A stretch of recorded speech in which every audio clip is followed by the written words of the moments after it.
This country, under this APC regime, came to become the poverty capital of the world. It became the place where the minimum wage became the miserable wage for workers. Presidential candidate of African Action Alliance, Omoyele Sowore, ran into troubled waters when in 2019 he was arrested by the Nigerian authorities in Abuja. After several dramatic court appearances, a human rights activist has at various points been rearrested and detained, and is at this very moment indefinitely restricted from traveling out of Abuja, Nigeria's political capital. In spite of all these, he won the nomination of his party to run for president in 2023. How does he intend to campaign? Well, the man himself has now joined us to talk about, amongst other things, his preparedness for the forthcoming general elections, why he thinks the African Action Congress may have some ace up his sleeve as the underdog, and how he hopes to tap into young people's votes against the formidable machinery of the top three parties in the country. Good to have you here, Mr. Sowore.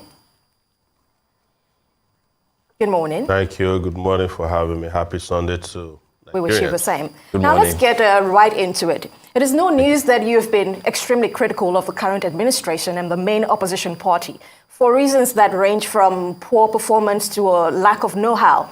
Now, in your bid and aspiration to the country's highest political office, how do you intend to change the status quo that you have criticized? What makes you think or believe that you're what Nigeria needs? Let's hear from you.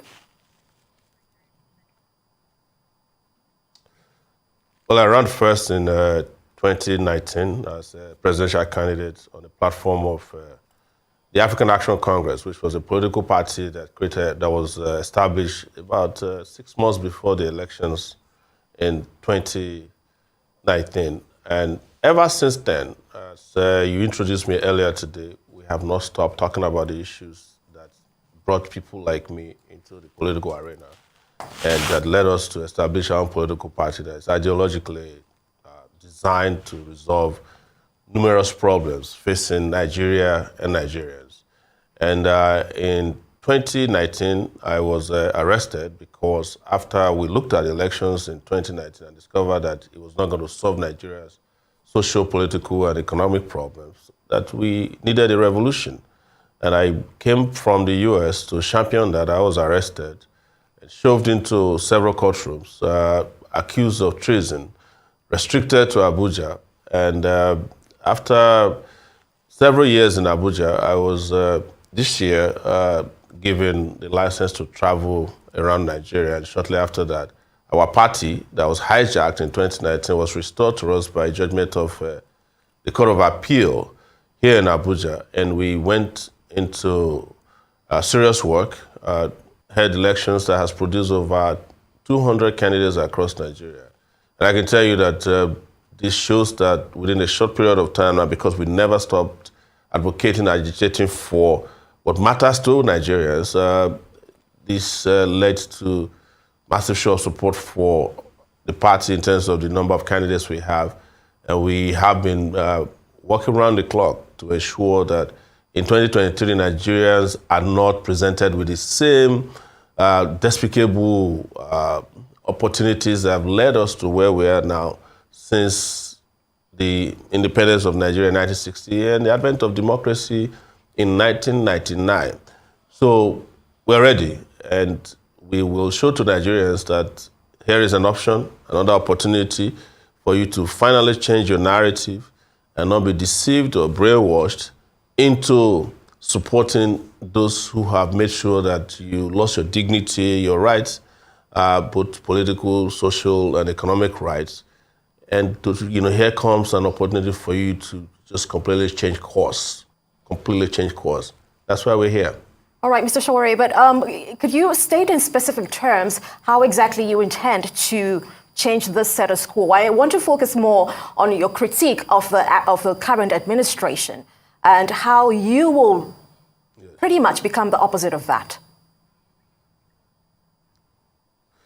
Well, the administration came into existence in 2015 and, found its way into power crookedly in 2019. And each time they came, they told everyone that they're here to improve the economy, they're here to fight corruption, and they're here to ensure that Nigerians live a secured life. And they have failed in all those areas. This administration has now been known as one of the most corrupt in the history of Nigeria. You know, recently their Accountant General, now former, was found to have stolen over 150 billion naira. At a time that universities are shut down, some of this money, were they not stolen, could have solved the problem of the ASU strike. They said they will secure the country. Nobody and nowhere is secure in Nigeria, including the president of the Federal Republic of Nigeria. You now see terrorists, bandits, and kidnappers threatening to kidnap the president of Nigeria. There was a time the president had to travel back to his home state, and they have to bribe terrorists who were in possession of Stinger missiles stolen from the Nigerian military so that they would not shoot down the aeroplane carrying the president to his home state, Katsina. They promise economic development for the country, and all the indices economically are showing in a negative as we speak today. People are poorer than they used to be. This country, under this APC regime and under President Buhari's regime, came to become the poverty capital of the world. It became the place where more kids couldn't find their way to school. It became the place where schools, tertiary institutions that are necessary for both economic development, innovation, for the future of this country, had been shut down for 6 months and going into 7 months now. It became the place where the minimum wage became the miserable wage for workers. It became the place where nobody can guarantee reaching their destination if they are traveling by road or even now by air. So all those indices that should have made life very great for Nigerians have been subjected to negative results. And it was as if, or it is clear now, that Nigerians were sabotaged in the last 7 years by the regime. And that is what we are saying, that these things can change, but you cannot change the statistics if you go for more of the same. What do I mean by more of the same? The same people who have been involved in putting Nigeria in the doldrums cannot be the ones who we're going to turn to take us out of the doldrums, considering that all of them are complicit in the situation that we have found ourselves. All right, Mr. Sowore, thanks again for joining us. The Nigerian Bar Association, NBA, had its conference in Lagos last week, and it was big, it was loud. Part of what they did was to invite a number of presidential candidates, and they extended the invitation beyond the big three, if you like. We had Dumebi Kachiku, being part of it. The SDP presidential candidate, was also part of it. But you were conspicuously absent. Did you miss the opportunity, or did you reject if an invitation was sent to you at all? No, I was not invited, but I'm not surprised. Some of these organizations have made such decisions in the past. You remember in 2019, the Nigerian Election Debate Group decided, after carrying out scientific polls across the country, that I was the third most popular candidate, that I should not be allowed to participate in the presidential debate. They went for candidates who did not make any showing in that polling that they did. In some markets, I came second. In some markets, I came third. This was revealed to me after that. In fact, we took them to court.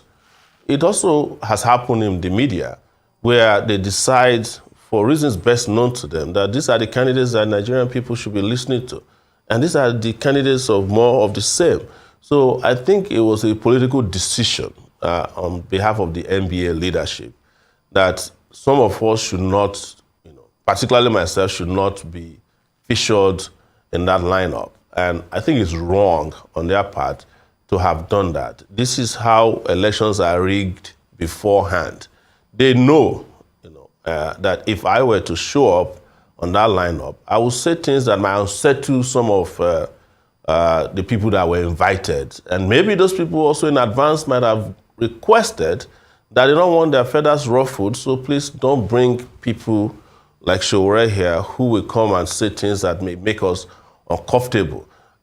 So I think that is what happened. I actually did reach out through a telephone number that was passed on to me to the chairman of the NBA, Olumide Akpata. After that, I sent him a text and I said to him, this is wrong and this is unfair. And I thought the legal profession was here to bring justice and balance to the political process. He never responded to me. So I think it was a wrong decision on their part. And now that we've seen that, we're seeing biases, political biases in all of these activities, we should keep an eye on them and call them out when they do things that are wrong like this. I don't see how they could have invited all those people and leave those of us who have originated even the ideas of public debates during elections out of it. I think more of this kind of debates should happen in universities when they decide to reopen the universities.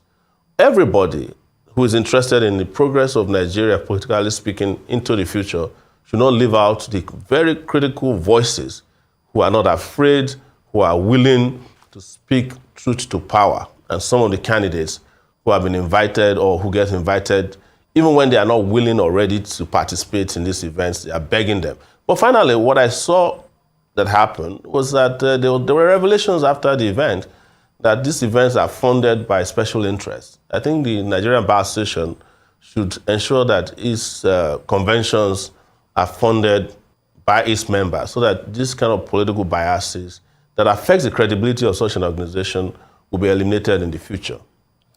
All right, if organizations and institutions like the NBA, like those behind debates, etc., if they are afraid of your radical inclinations, if they think that you will unsettle the status quo, how do you think that you will gain traction moving forward towards the campaigns, which will start towards the end of next month, and the election itself in February? Do you think at this point that you might require a different strategy so that you are not usually always left out of such gatherings? Well, the only strategy that is important is a strategy that takes the Nigerian people out of the misery that has been imposed upon them. We have been using diplomacy, it hasn't worked. People have gathered in conferences across the country and the world, it hasn't worked. I cannot change a strategy that says to you that when you wake up in the morning, you deserve food, you deserve a job, you deserve hospitals, you deserve good roads, you deserve your education system to work, you deserve systems that works for your own existence and your dignity as a citizen. Changing those strategies means that I will have to go and be part and parcel of those people who meet in dark places or who meet in London and other parts of the world to determine the political future of Nigerians without Nigerians sitting down across the table to determine these things. What we need to do is to get across to the Nigerian people, and I will do everything I can. Some of the strategies that some of the candidates are employing now are strategies we employed in 2018 and 2019 to bypass some of these hiccups that I mentioned to you. The media won't talk to me. With due respect, AriseTV did grant me a lot of opportunities to speak about my programs in 2018 and 2019. So I would recuse you. But I didn't even get enough. But I remember that across the country, I was granted an interview maybe only 10 times, 2018 and 2019 by TV stations. Some radio stations did very well. But every day, every hour, they're always granting interviews to proxies of candidates who would never come on TV. Some of the candidates, you go to their houses and beg them to speak with you. Those of us who want to talk about the most important socio-political issues affecting our people, you don't want to talk to us. You want to change strategy. Strategy change means that I have to be speaking, with my tongue in cheek about things that are very important for the Nigerian people. If the Nigerian people would figure out how to listen to us, we will go and speak to them through those outlets. And internet is there as well. And we have been using internet extensively. But I think there are also rules, regulations that says, that broadcast media in the country have a duty to allow all the candidates who are running for election, especially presidential candidates, to be covered equally. So you are also violating rules that you are freely subscribed to in the system. But where the broadcast media is not the issue, and it's these organizations, we have to call the organizations out. You don't have a right to leave out voices that you're uncomfortable with, that the leadership of your organizations are not comfortable with. There are lawyers, plenty of lawyers, who are our friends, who listen to us, who are our supporters. They want to hear us too. I have been inside courtrooms more frequently than any Nigerian person that I know of, sometimes even more than well-known terrorists.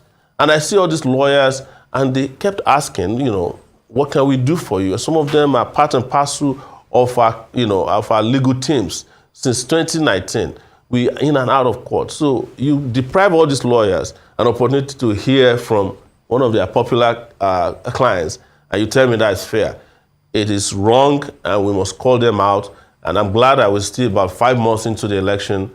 If our organization's planning events that will bring presidential candidates together, you have a chance to make sure that everybody is represented, especially those who are willing to show up, and not lay red carpets for those who will refuse to show up or who send proxies or representatives. I think that's wrong. Understood. So you will be staying true to your strategy regardless of the situation. Now let's move this conversation back to some of the issues on the front burner. Now we all know that the discourse around the economy is quite pertinent currently. Let's look at the macro and the country's economic and fiscal position. In light of being in a state of hyperinflation pretty much, how would you address the issue of Nigeria's mounting debt levels should you come into power? You see, what you need to look at when it comes to debt accumulation is first to look at your debt to GDP ratio. It's turning out that we are maxing out, not on that level yet, because I've looked at the numbers and discovered that it's still manageable. But the problem is that if you are not producing, if you are having security challenges, and you are accumulating debt for consumption instead of for production, you are going to be in trouble. You're going to have physical problem with your economic system. The other issue is, how do you manage your resources? If your resources are frittered away and you are not building infrastructure for which you claim to have taken these loans and debts, then you are going to have problems. And what I will do is to, first and foremost, ask for a moratorium when I become president of Nigeria on the debt issue, because I think the credibility of who emerges would also bore international confidence in the economy of Nigeria.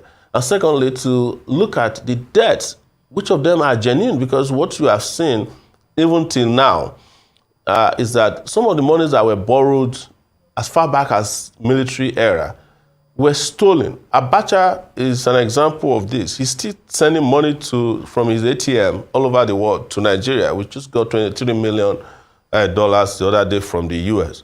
And some of the monies that he stole, so I'm sorry, which people said were up to $5 billion, were some of the monies that they borrowed during those periods that never made it to the shores of Nigeria. So you have to investigate some of these debts or some of these borrowings that we are engaging in to make sure that they are actually getting to the shores of Nigeria and they are not sent into private bank accounts of some of these individuals in government.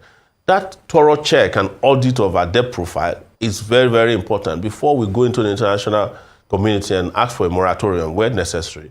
And when you have a clear idea of what these things are, then you can be talking about what's the exact ratio of your debt to your GDP. And of course, we cannot escape from engaging in real industrialization and production and investment in our people. And as long as this is not done, a debt overhang will always be a problem. But these investments are going on, productive investments that will bring in yield income into the country, make sure that we don't rely completely on oil revenues and incomes alone, that we have non-oil exports and revenue, and that we feed our people, we pay them well and get people back to work. We invest in education so that one day innovation, we drive development, absolutely in this country. And then these debt issues will not be the biggest problem you have to face. I lived in the US for 20 years. They had a debt counter on 14th Street in New York City, which is one of where it's located. And it tells you on an hourly basis how much the US is owing. US is probably the biggest debtor in the world. And they will tell you in that debt counter as well how much of that money you are owing as an individual. But nobody's worried about the debt counter, which is sitting right there telling you, that they borrowed you probably into Stone Age, because the system supposedly is working in the US. It's the same US where you have this huge debt overhang that the US government is paying back $10,000 to students who have been owing loans for several years. During the period of COVID, they put money in people's pockets. They ensured that their country was moving along, even though there was a pandemic. But in Nigeria, our leaders were stealing things that they bought, to assuage the pandemic at that time. So the difference here that I'm telling you is the quality of leaders who are managing all these issues. That's very important. That's why we keep telling people to stop voting for people who are their enemies. You can't get out of this without changing the players. All right, Mr. Sowore, let me quickly ask you this before we allow you to leave. In 2019, there was an attempt towards an alliance. Two of those who were meant to be part of that alliance are no longer running, Kingsley Moghalu, Fela Durotoye. But here you are still standing.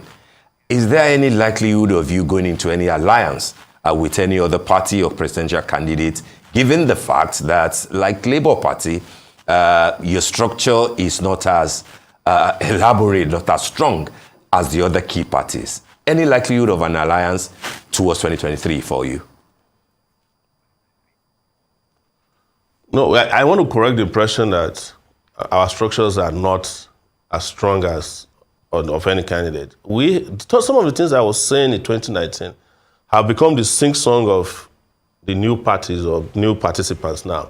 That the Nigerian political structure that is touted as big structures, they are all structures that were designed for transactions, and that there are no real